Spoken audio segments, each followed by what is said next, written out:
Заместитель министра цифрового развития, инноваций и аэрокосмической промышленности Казахстана Асет Турысов высказался о проблемах интернета.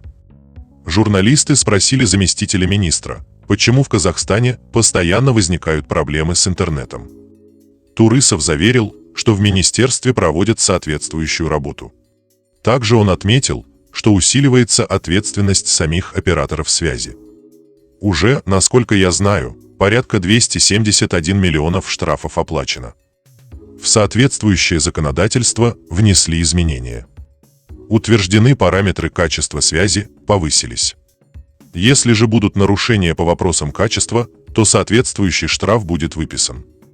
У Турысова поинтересовались, почему в стране нет превентивных мер по работе интернета. Он ответил, что в министерстве не могут увидеть проблемы в каждом уголке города или района.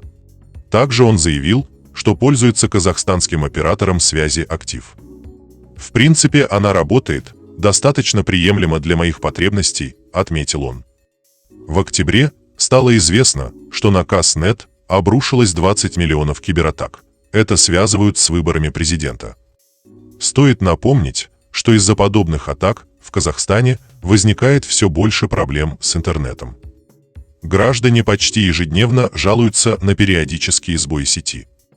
Министр цифрового развития и аэрокосмической промышленности Багдат Мусин заявил, что не знает, откуда идут кибератаки.